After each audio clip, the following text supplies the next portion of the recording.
जिस वक्त ईरान का सरकारी मीडिया और उसके नेता राष्ट्रपति डोनाल्ड ट्रंप की हत्या कराने की धमकी दे रहे हैं और राष्ट्रपति ट्रंप ये कह रहे हैं कि वो ईरान को दुनिया के नक्शे से मिटा देंगे, तब उसी दौरान कुछ ऐसा हुआ है जो पूरी दुनिया को हैरान कर रहा है। राष्ट्रपति डोनाल्ड ट्रंप जिस एयरफोर्स वन विमान से स्विट्जरलैंड के डावोस रवाना होने वाले थे, उस विमान में उड़ान के दौरान अचानक केबिन की कुछ लाइटें चलना बंद हो गई और इस तकनीकी खामी के कारण एयरफोर्स वन विमान को यू टर्न लेना पड़ा और उसे वापस उसी जॉइंट बेस एंड्रूज हवाई अड्डे पर लाया गया जहां से उसने उड़ान भरी थी। इस घटना के बाद दो सवाल उठ रहे हैं। पहला सवाल तो यह है कि राष्ट्रपति ट्रंप के जिस एयरफोर्स वन विमान को एक किले जैसा सुरक्षित माना जाता है, उसमें तकनीकी खराबी आई कैसे? और दूसरा सवाल ये कि क्या वॉशिंगटन डीसी में कोई ऐसा फैसला होने वाला था जिसके कारण राष्ट्रपति ट्रंप का विमान अचानक यू टर्न लेकर आया और इन बातों को छिपाने के लिए बाद में विमान में तकनीकी खराबी होने का बहाना बनाया गया। इन दो बातों पर अटकलें लगाई जा रही है। ऐसा हम इसलिए भी कह रहे हैं क्योंकि राष्ट्रपति ट्रंप की डावोस यात्रा बहुत महत्वपूर्ण रहने वाली है, जिसमें राष्ट्रपति ट्रंप यूरोप के नेताओं के साथ न सिर्फ ग्रीनलैंड के मुद्दे पर चर्चा करेंगे, बल्कि इसी यात्रा पर बोर्ड ऑफ पीस को भी अंतिम रूप दिया जाना है। राष्ट्रपति ट्रंप के एयरफोर्स वन विमान को फ्लाइंग व्हाइट हाउस भी कहा जाता है, जिसे एक ऐसे किले की तरह डिजाइन किया गया है जिसे भेदना नामुमकिन है। उसकी ऊंचाई एक 6 मंजिला इमारत जितनी है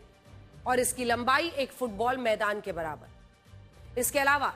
इस विमान के अंदर 4000 वर्ग फुट की जगह है,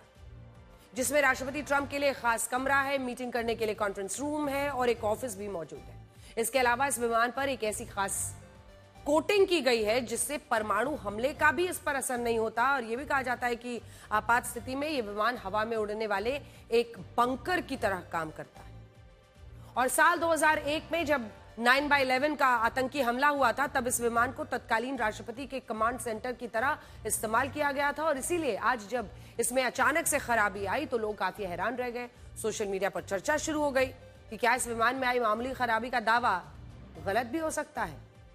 यहाँ एक और महत्वपूर्ण बात यह है कि राष्ट्रपति ट्रंप जिस दूसरे एयरफोर्स वन विमान से डावोस के लिए रवाना हुए,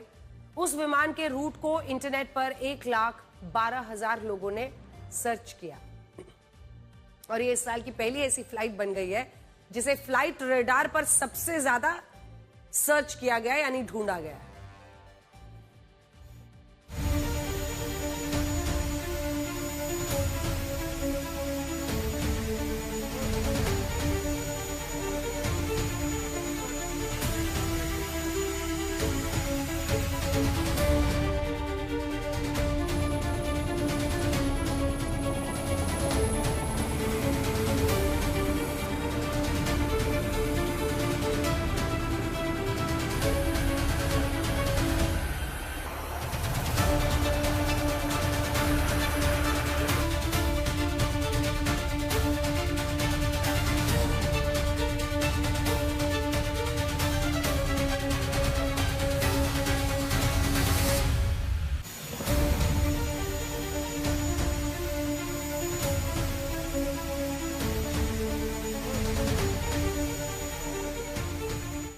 इस घटना को लेकर जब व्हाइट हाउस की प्रेस सेक्रेटरी कैरोलिन लेविट रिक्योर से सवाल पूछा गया तो उन्होंने ये कहा कि इस समय अमेरिका के एयरफोर्स वन विमान से अच्छी हालत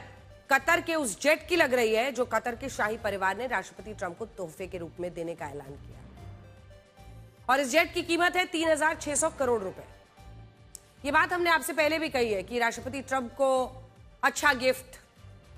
उनको खूब अच्छा लगता है कि उनकी तारीफ की जाए, उनकी चापलूसी हो, महंगे महंगे तोहफे दिए जाएं। कतर का ये विमान भी उसी का एक उदाहरण है। बड़ी बात यह है कि कल भी राष्ट्रपति ट्रंप के दूसरे कार्यकाल को 1 साल पूरा हुआ और इस कार्यकाल की खास बात यह रही कि इस दौरान राष्ट्रपति ट्रंप ने अपने परिवार का काफी भला किया है। एक एक करके बताते हैं पूरे परिवार का क्या क्या भला किया है डोनाल्ड ट्रंप को दबा के। उन्होंने अपने बेटे एरिक ट्रंप को वियतनाम में गोल्फ क्लब और ट्रंप रिजॉर्ट से जुड़ा प्रोजेक्ट दिलाया। बेटे बैरन ट्रंप ने भी इसी दौरान नए रियल एस्टेट वेंचर की शुरुआत कर दी। बेटे डोनाल्ड ट्रंप जूनियर को भी अंतर्राष्ट्रीय रियल एस्टेट सेक्टर में कई प्रोजेक्ट्स मिले और राष्ट्रपति ट्रंप का परिवार क्रिप्टो करेंसी